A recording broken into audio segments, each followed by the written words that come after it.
स्वरूप पूज्य स्वामीजी, व्यासपीठावर सर्व व्यासपीठावरची आदरणीय मंडळी आणि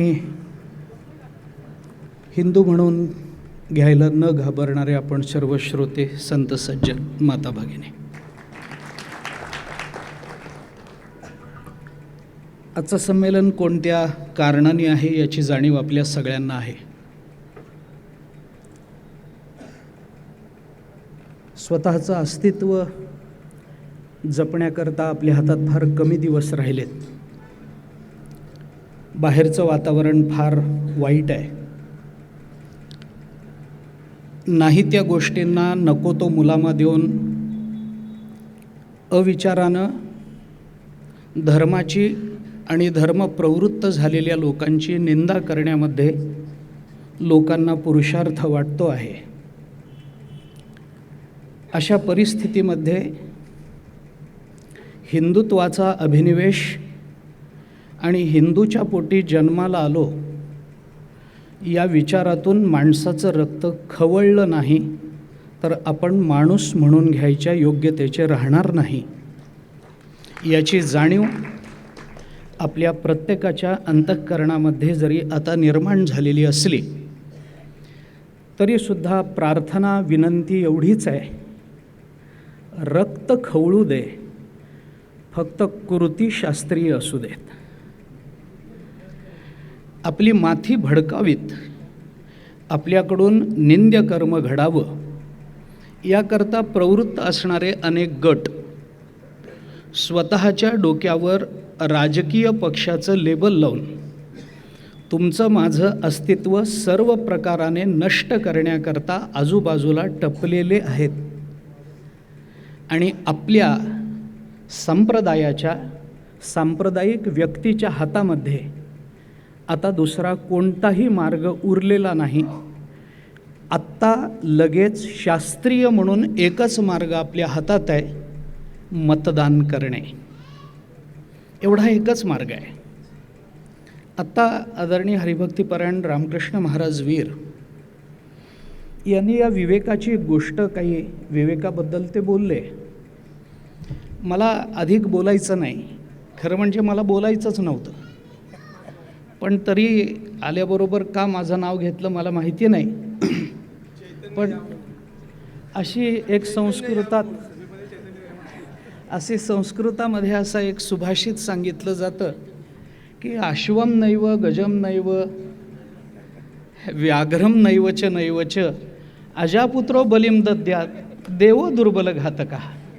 आणि देवो म्हणजे गोविंद देवो दुर्बल घातका असं असू नये असं मला वाटलं, पण तरीसुद्धा मला बोलायला भाग पाडलं आहे.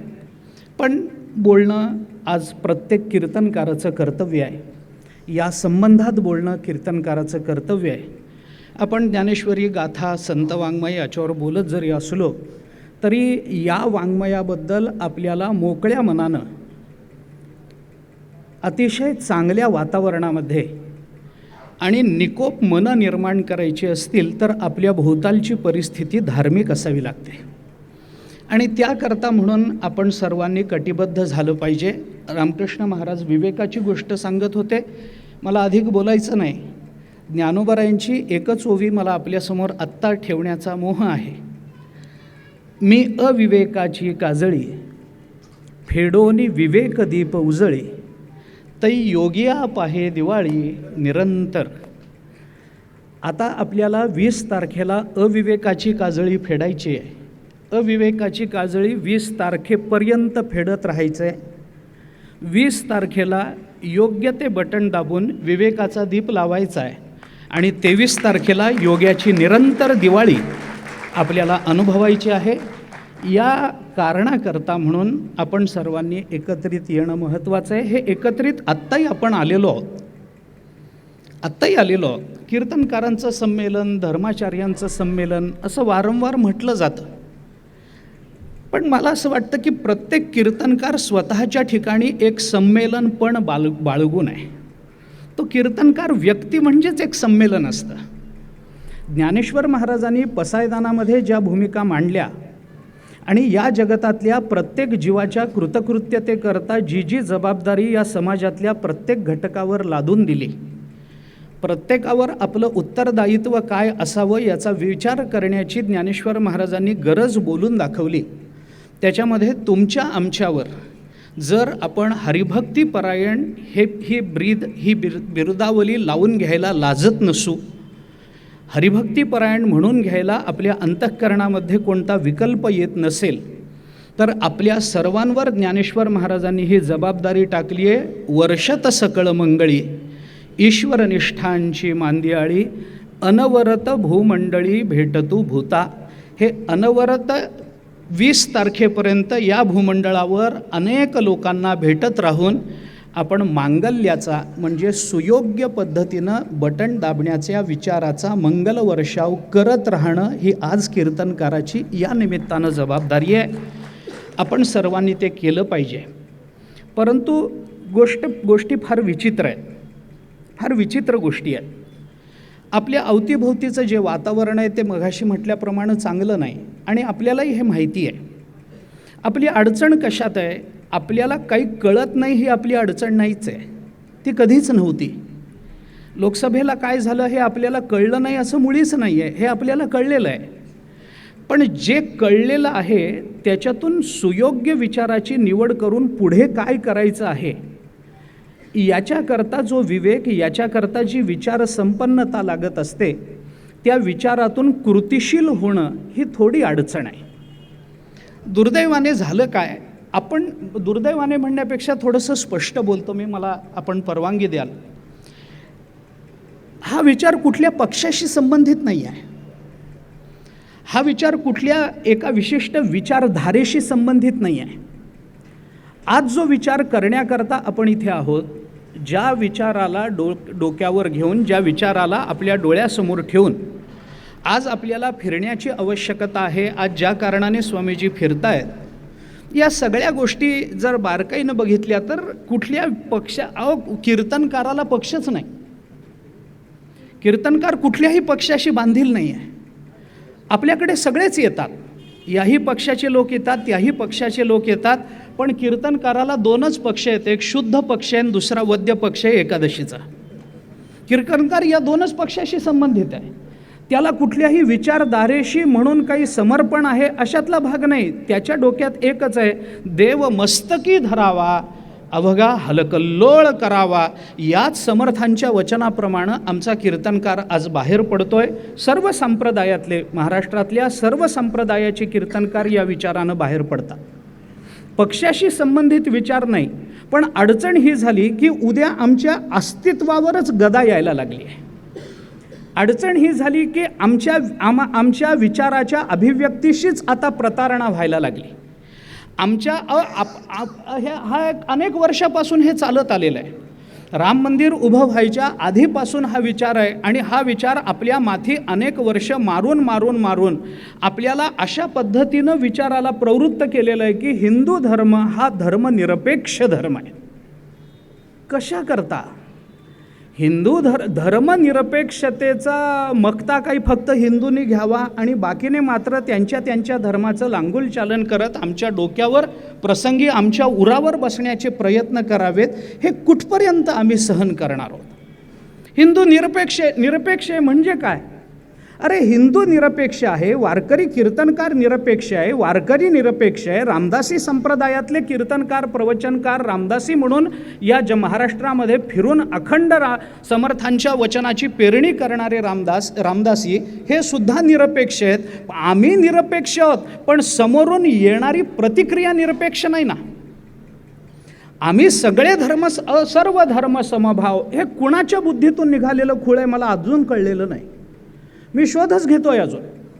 सर्व धर्म समभाव हे कुठला मूर्खपणा आहे हा? सगळे धर्म कधीही समान नसतात. आपण लिहून घ्या, आपण हे नीट लक्षात घ्या. आम्ही ज्या समभावाची अपेक्षा करतो त्याच्यातच विषमता निर्माण करण्याकरता विशिष्ट समुदायाला हाताशी धरून या सगळ्या समाजकारणाचा विध्वंस करावा या विचारानं प्रवृत्त झालेले लोक कुठला धर्म मानणार आहेत? आपल्यासमोर अरेरावी करणारे लोक त्या धर्माच्या समोर गेल्यानंतर इतके नम्र कसे होतात न कळणारी गोष्ट आहे. आता काय झालं आहे, सोशल मीडियामुळे अनेक गोष्टी आपल्या समोरच आल्या आहेत. याच्यात लपवण्यासारखं काही राहिलेलंच नाही आहे. त्यामुळे कुणाचं नाव घ्यावं घेऊ नये हा प्रश्नच राहिलेला नाही आहे. आणि कुणाचं नाव न घेता बोललं तर आपल्याला कळत नाही इतके आपणही दूधखोळे राहिलो नाही. आपल्यालाही कळतं मला काय म्हणायचं आहे हे आपल्यालाही कळतं, तुमच्या मनात काय आहे हे मलाही कळतं. फक्त काय आहे, कायद्याच्या चौकटीत अडकायचं नाही एवढाच विषय आहे. कायद्याच्या चौकटीत आम्हाला अडकायचं नाही, कुठली आमच्यावर कुठले लेबल्स लागू नयेत याच्याकरता आम्हाला काही प्रयत्नशील राहून जे करता येईल ते करणं शक्य आहे. अडचण आमची ही झाली. या सगळ्या गोष्टी खूप विस्तारानं स्वामीजी बोलतील, मला आत्ता त्याच्याबद्दल विशेषत्वानं काही बोलायचं नाही आहे. परंतु अवघड प्रसंग आहे. आपल्याला एकत्रित आलं पाहिजे. एकत्रित याच्याकरता आलं पाहिजे की घरात बसलेल्यांना मतदानाकरता बाहेर कसं काढता येईल याच्या विचारमंथनाकरता एकत्रित आलं पाहिजे. आम्हाला एकत्रित येऊन एकगठ्ठा मतदान करायचं आहे हा विषय स्वतंत्र आहे. आम्हाला एकत्रित याच्याकरता आलं पाहिजे की आम्ही श्रोत्यांच्या किंवा समाजाच्या अंतःकरणामध्ये धर्मभावना आम्हाला जपण्याकरता ज्या काही नियमावलीची आवश्यकता आहे, ज्या काही विचारांच्या पेरणीची आवश्यकता आहे, ज्या पद्धतीने नियोजनाची अपेक्षा आहे ते नियोजन आम्हाला मोठ्यांच्या मुखातून ऐकता यावं याच्याकरता आम्हाला एकत्रित यायचं आहे. आणि अंततोगत्वा अक्षरशः अगदी त्याच भाषेत बोलायचं झालं, न घाबरता बोलायचं झालं तर हिंदूंनी हिंदुत्व जपणाऱ्या निवडणूक लढणाऱ्या अशाच उमेदवाराला एक गठ्ठा मत दिलं पाहिजे की जो फक्त हिंदुत्वाची भाषा करतो आहे. हिंदुत्व म्हणजे अक्षरशः हिंदुत्व. मी जरा स्पष्ट बोलतोय, मला कल्पना नाही याची, परंतु हे स्पष्ट मी बोलतो कारण अडचण पुढं होणार आहे. या गोष्टी खूप सावकाश चालल्या आहेत. आम्ही वेगळ्या विचारात आहोत. लोकांचे विचार वेगळ्या पद्धतीनं सावकाश सूक्ष्मतेनं, ज्याला स्लो पॉयझनिंग म्हणतात, त्या पद्धतीचं चालू आहे काम. आमच्यापर्यंत आलं नाही. ज्या वेळेला होईल त्या वेळेला आमच्या हातात काहीही राहिलेलं नसेल. आत्तापर्यंत बरंचसं गेलं आहे, पुढेही जाण्याची शक्यता आहे. आता हे सगळं झालं चालू आहे. लोक विचित्र पद्धतीनं वागतात. आमच्या समोर बोलताना पुष्कळ वेळेला अनुभव येतो, समोर बोलताना कसे असतात, मागे वागताना कसे असतात. मला सांगा, संबंधांना अर्थ नाही. तुम्ही काय, मला घेणं देणंच नाही आहे. सुदैवानं माझं इतकं चांगलं आहे स्वामीजी, माझं इतकं चांगलं आहे की माझ्या मतदारसंघामध्ये जो उभा राहतोय ना तो माझ्या प्रेमातलाच आहे. त्यामुळे मला दुसऱ्या विकल्पाचा प्रश्नच नाही. पण अडचणी अनेक ठिकाणी अशा निर्माण झाल्या आहेत की तिथं प्रेमातला मनुष्य असतो पण तो दुसऱ्या पक्षातला असतो.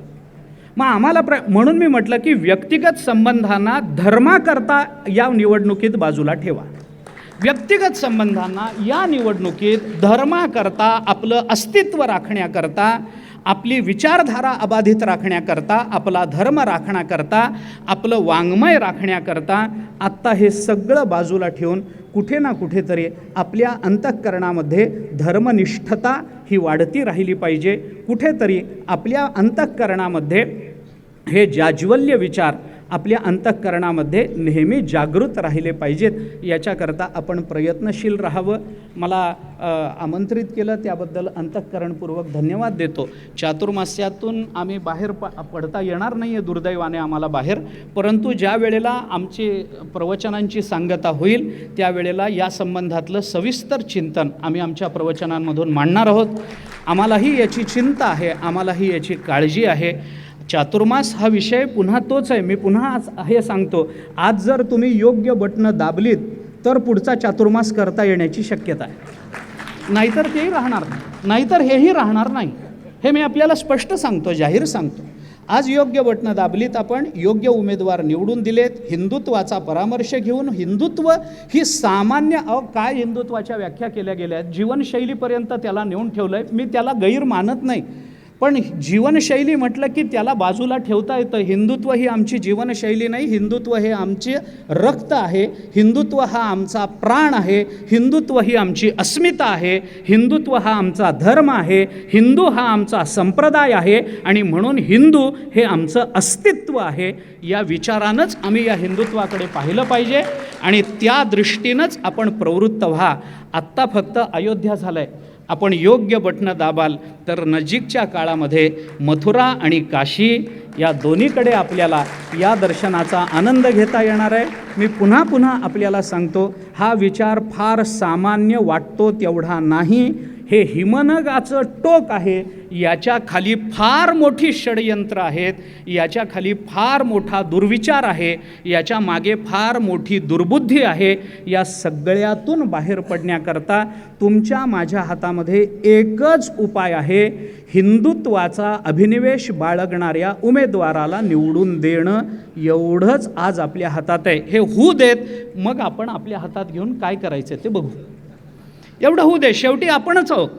शेवटी हिंदू राहणार हे हे हे हे निश्चित आहे, राहणार तर तोच आहे. कारण त्याच्या एवढा चांगला, उदात्त, व्यापक आणि परिपूर्ण विचार देणारा जगतामध्ये दुसरा कोणताही धर्म नाही. ही वस्तुस्थिती आहे. हे मी सांगतो अशातला भाग नाही, हा इतिहास आहे, हा अनुभव आहे.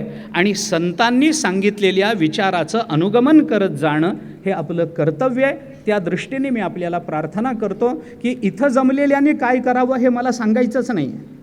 इथं जमलेल्यांनी इतरांनी काय करावं हे सांगण्याकरता इथं जमावं, एवढंच मला सांगायचं आहे. त्यामुळे आपण प्रत्येकाने बाहेर पडून घरात बसलेल्या सगळ्यांना बाहेर काढणं आणि मतदानाला नेणं आणि नेता नेता त्याच्या कानात काय सांगायचं आहे ते सांगणं, हे आपल्या सगळ्यांची जबाबदारी, आपल्या सगळ्यांचं कर्तव्य आहे. प्रसंगी त्याला त्याच्या वडिलाची शपथ घाला, त्याच्या आईची शपथ घाला, त्याच्या शेताची शपथ घाला आणि कुणाचंही ऐकत नसेल तर त्याच्या